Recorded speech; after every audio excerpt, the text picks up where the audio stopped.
There are many ways to draw cat noses for animation that are really straightforward and basic. As you can kind of see some of these outlines here, it has that initial shape that is similar to a triangle. So if you were drawing your kitty cat, you can easily do that upside down triangle shape and then just simply round the edges a little bit more in that area. So that would be your fully basic cat nose, keeping it really user-friendly. Now, if you want to kind of dive into a little bit of detail, start off with just a light circle. So you can do that light sketch, use a really light pressure when you're working, just like that. And right in the middle of that circle, you can do kind of that center mark. And from that center mark, we're going to pull a straight line down. So sometimes when you look at cats, you're going to see that little tiny crease that goes right into that center point. Now from here, we're going to create a little bit of this exact shape, starting from that center point, pulling up. And then you can either follow that ridge of the circle just like that, or you can make it a little bit smaller. So you get to decide. So this kind of gives the top of the nose a little bit more dimension. And so these same techniques can be used for drawing those wild cats out there. So if you were looking at drawing your tigers, your cougars, that sort of thing in a more animated way, you can start off just like that. So now that we have this part established, we can then go ahead and use this crease to determine their mouth. So to make a happy cat, you could do almost like this letter J here. And then you can do a secondary one, a backwards J. And you could pull these J's all the way up, following the edge of that initial circle. But the idea is that this bottom line is going to tell you the expression that your kitty cat is feeling. So you can always just lightly erase any of those additional lines, and then you get to determine the expression here on that bottom line. Now, once you have this established, I'm going to just follow back more of that circle edge. This becomes almost like their little cheeks that you sometimes end up seeing. So with this area in mind, you could even round it out a little bit more. But down here, this is going to indicate where the chin is and how big of a cat. So if you were doing a big cat, maybe you do a way bigger chin. But let's say for a more domestic cat, we're going to start with a little chin here. So with this little chin, you could even do a secondary circle that shows more that muzzle of our cat. So remember, when you're drawing your cats, you're starting with that big circle initially, and then you could even do that second little circle there. And what you're creating here is even like a third circle right there, or you can even go a little bit further down. So you get to decide. So once you have that second circle, you can go ahead and pull these lines out maybe a little bit more, and then even do those little tiny dots that indicate the whiskers. Now the other cool thing to create more of a dimension is to show you the bridge of their muzzle, of their little nose. So starting at the top point of your circle, the idea is that you want to make this area shorter than this line here. So once you make that little dash that kind of just goes in sync with this line, you can pull down on an angle, one line here and one line there. So now you have this bridge of the nose, and you could even go back and forth with some of your darker HBs and create a little bit more of a shadow. Remembering with your shadow here, you could even use your finger to smudge that out. So it all depends on how much of that texture that you want to create for your cat on the bridge of their nose. So let's go ahead and find your marker, and you can outline all the areas that you really want to keep. So you can take your Sharpie, you can use a really fine tip, and then start doing more of those smaller circles here on both sides for their little whiskers. And you can go back over their nose, and you're only going over those lines that you really want to keep. And you can do that crease coming down, rounding out maybe a little bit more, and then up top here, following suit, and then you can accentuate their chin again there. So that gives you a really animated approach to doing your cat nose from here. Now another fun way is to move more into these like diamond shapes. So with the diamond shape in mind, it starts again with this upside down triangle.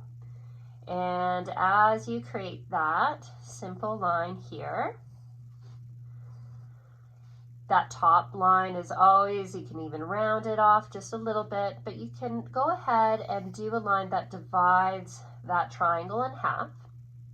And from about halfway on both these side lines, what you can then do is pull a line somewhat rounded down. So it's not a straight line across, it's just rounding down a little bit, like a gentle smiley face. Now from these corners, you could even now create these angled lines coming up to the top line, and then creating another little dash here, you can create these little tiny lines. And so this becomes more of the top part of the nose. And if you feel like that's too straight, you could even make them a little bit more on an angle. And going ahead, you could even fill this part in with a little bit of that dark shading. And here is where you can kind of actually put it in their nostrils. So their nostrils can come right under here. So creating these little tiny semicircles that are showing part of their nostrils. And you can kind of fill that little area in. So that gives it, again, a little bit more dimension than just your average nose here. And you can once more go over the lines that you want to keep. And so I'm just going over the lines that I want to keep here. And you can either stick with that dark pencil mark, or you could even use your sharp fine point pen to do those little hash marks. And I'm just going over the nostrils, not making them too big. They're tiny, tiny. Just doing some light little hatch marks here, pulling over onto the side. And there you have a little kitty cat nose. So sometimes I like to make notes, so even to write down feline here so that I know these are my cat noses just to tell. And the other part, now that we know where our cats are, and you can just write feline here. So all for wild cats, domestic cats. And let's talk a little bit more now on the canines. So remembering with the canines, the shape, instead of it being an upside down triangle, is more of a hexagon. So with that hexagon, it means that it has 6 sides to it. So you can start with the top, and then it angles off on one side and then the other. And from here, it just mirrors those exact lines. So here we have our hexagon shape, hexagon. And you could even put triangle here. Sometimes just writing notes in your sketchbook just gives you that visual reminder of what the shapes you can start with, and then you can create more definition by using those shapes. So for the canine, what you can start off here is even drawing a faint line right across your hexagon. And if you can have a peek here, so notice the dog nostrils, or a wolf or a coyote has more of a flared nostrils, on most dogs anyways. So here you can start from the edge, and you're going to round those corners off a little bit. So you don't want to have them as sharp angles.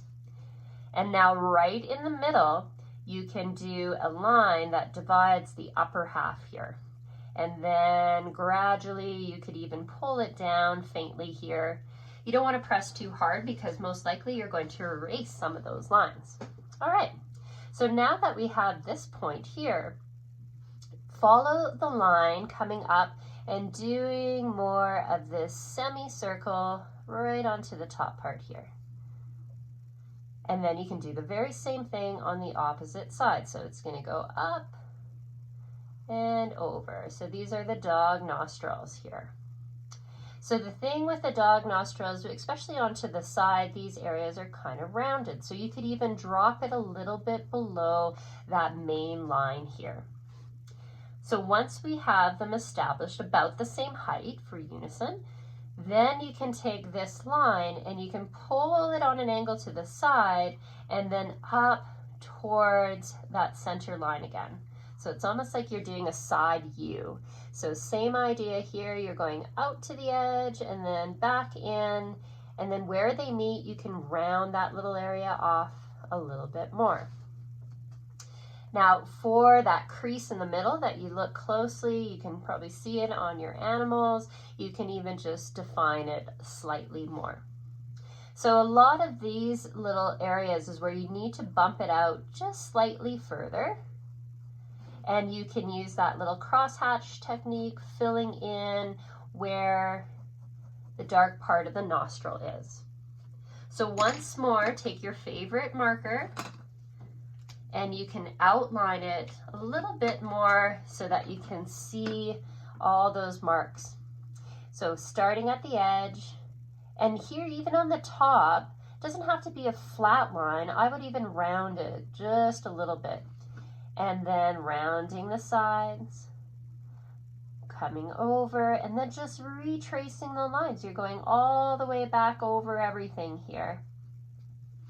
And accentuating that middle line.